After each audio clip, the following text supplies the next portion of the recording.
Namaskar, I'm Prachi Gupta and you are watching SciTech, a show where we unravel the science behind everything. Till now, the electricity is being generated through fossil fuels, nuclear reactions and chemicals, solar power, wind, etc. But now the scientists have discovered bacteria that can be used to generate electricity. Based on these bacteria, research laboratories are trying to build an efficient microbial fuel cell technology, a technology that NASA plans to use in its future space missions. But how do bacteria produce electricity in the first place? And how the microbial fuel cell can be employed? Watch this small clip to know more.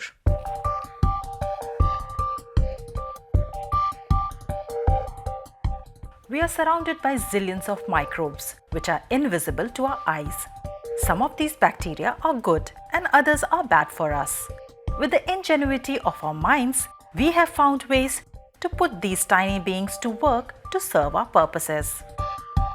Based on their various abilities, different groups of bacteria are being used to manufacture our food, antibiotics, probiotics, and many more such products. Every unique bacteria offers scope of a new application, and therefore researchers keep looking for bacteria in extreme conditions like low and high temperature zones, dark caves, near the volcanoes and salty seas. In this hunt, scientists have come across a bacteria that excrete or emit electrons.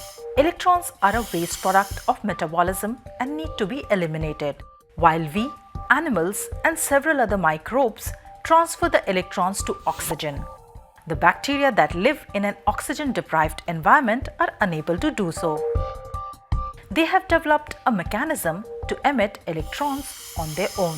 Given the fact that electricity is a mere flow of electrons, scientists are trying to use these bacteria to produce electricity. The association is a two-way thing.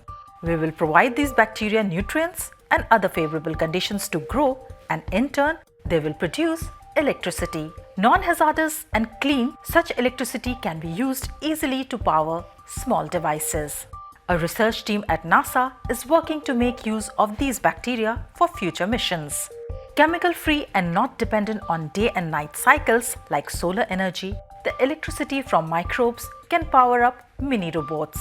These robots can go around the surface of the planets or the moon looking for traces of various elements and collecting information on the planet's atmosphere.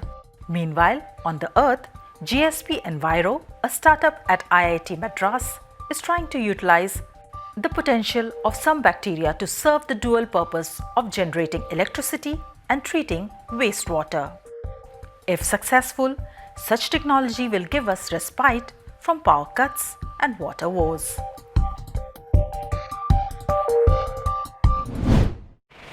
Eyesight is one of the most important senses. 80% of what we perceive comes through our sense of sight. Hence, it is important to devise new tools and aids for people with vision impairments. Scientists of Hong Kong University of Science and Technology have developed the world's first 3D artificial eye. Watch this report to know about this artificial eye. Take a look.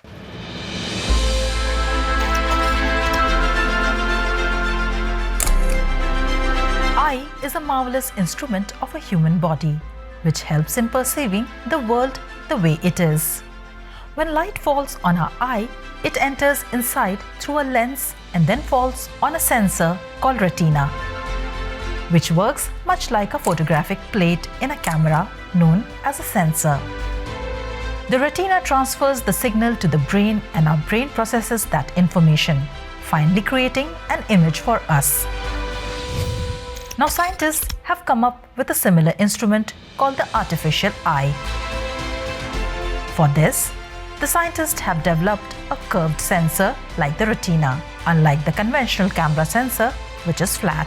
The hemispherical sensor detects the light falling on it and converts it to electrical signals. It is like a natural eye, both in look and performance. Its core component is a high-density arrangement of light-sensitive nanowires that serves as the retina. Signals from the nanowire photosensors are carried by thin, flexible wires made of liquid metal gallium-indium alloy sealed in thin soft rubber tubes to external circuitry for signal processing. These wires mimic the nerve fibers that connect the human eye to the brain.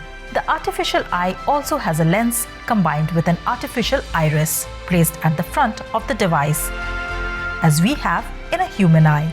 The lens and iris combined with the retina at the back form a spherical chamber called the eyeball. Research claims that this 3D artificial eye can bring the vision to humanoid robots and can be a new hope to people with visual impairments.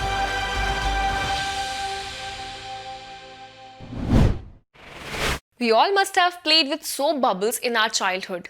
These tiny bubbles are a subject of curiosity not just for kids but also for scientists. A new study says we have been wrong about how bubbles pop.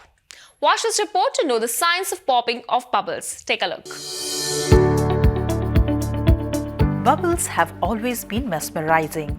A bubble's fragile nature, beautiful rainbow colors, and the ability to soar through the sky make them fascinating among kids. Not only this, the physics of how bubbles form, behave, and pop is crucial in many industrial processes as well. A bubble is just air wrapped in a soap film. This film is made of soap and water. The outside and inside surface of a bubble consists of soap molecules. A thin layer of water lies between the two layers of soap molecules, sort of like a water sandwich, with soap molecules being the bread. They all work together to hold air inside. The physics of popping of a bubble depends on how thick, viscous its fluid is. If a bubble floating on the surface of the water is popped, it vanishes in milliseconds. That's because the surface tension makes the bubble retract quickly and hence it vanishes very fast. A bubble can even pop in the air if the water of the bubble evaporates.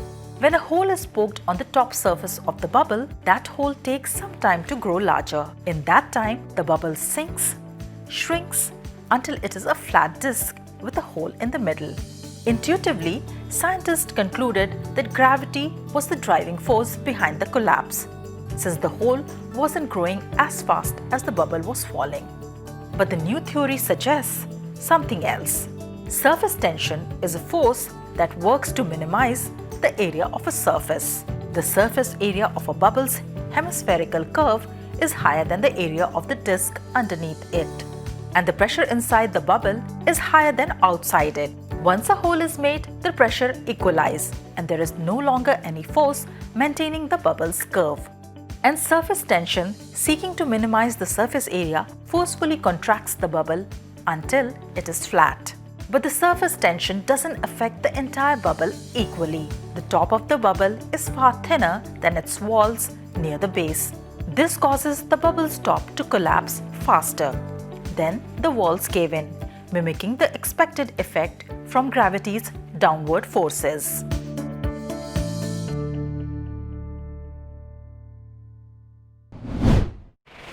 Time to wrap up this episode of SciTech. You can share your feedback and suggestions to us on the email ID flashing on your screens. But before we end, here is a fact of the day for you.